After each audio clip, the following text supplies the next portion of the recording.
Hello, I'm Lelda Smits for the Finance News Network, and joining me from Aus Tin Mining is its CEO, Peter Williams. Peter, welcome back to FNN.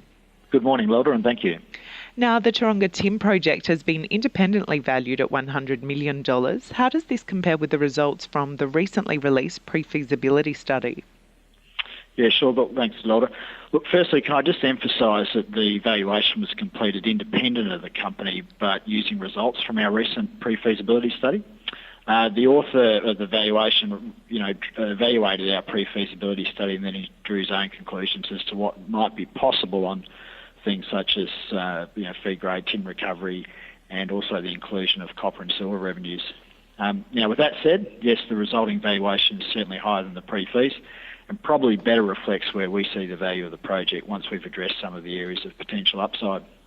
Now, you mentioned the blue sky potential associated with the historic high-grade mines for supplementary feed. Could you elaborate further? Sure, I'd be delighted to. The Emerville is a very historic field. Been mining there since the 1870s and produced over 88,000 tonnes of tin. Now, much of that production was from alluvial operations, but not an insignificant amount came from hard rock underground mines. An example is the Dutchman and Harts mine, which is located about 17 or so kilometres northeast of Taronga, and was operated sort of from the 1870s to the 1940s. And production records suggested about 70,000 tonnes at a recovered grade of 3.8% was processed. In the 60s, the then North Broken Hill went through and did a feasibility study on reopening the Harts and assumed a potential production base of around 135,000 tonnes at 2.5% tin. Now, we haven't verified those numbers, and I guess in my opinion, those sorts of numbers wouldn't be sufficiently large enough in their own right to justify the construction of a separate or dedicated processing plant. But if we've already constructed a plant to treat the Taronga ore, then there remains the potential to treat that material. And if you think about it, it's nothing new in this approach. They've been doing it in the goldfields in Western Australia for a long period of time, with many in operation around Kalgoorlie, treating a blend of open cut ore and then some high grade underground ore. Now, Peter, I understand you attended the recent International Tin Conference in Penang. Could you outline some of your key observations? Yeah, look, I'd be delighted to. It was a conference that was hosted by ITRI, who are an organisation. They're dedicated to supporting the tin industry and expanding tin use. Over 300 delegates from across the industry attended, from project developers such as ourselves to the world's largest producers and consumers of tin. Probably the key observation was the acute shortage of new tin projects coming into production, and the fact that global tin resources and reserves are very limited.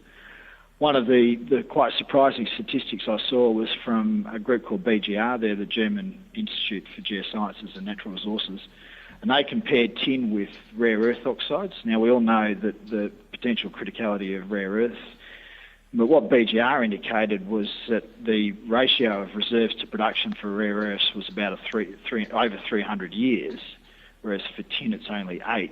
The inference being, from their observation, that if there are no addition to global tin reserves, then they'd be depleted in 8 years. Now, look, that's unlikely to happen and probably won't happen given projects such as ours progress forward, but it serves to highlight some of the supply issues. I think probably the other observation that came out of the conference was the consistent theme that prices are going to increase upwards to $40,000. Based on the ongoing sort of supply deficit, which is expected to grow sort of substantially short of new projects such as ours coming online. Right, and looking ahead, Peter, what are some of your main priorities for the coming quarter?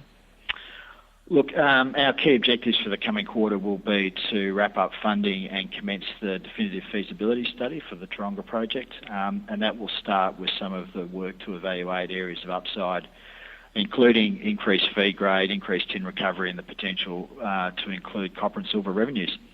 Well, Peter Williams, thank you for the update from Aus Tin Mining. Thanks, Lelda.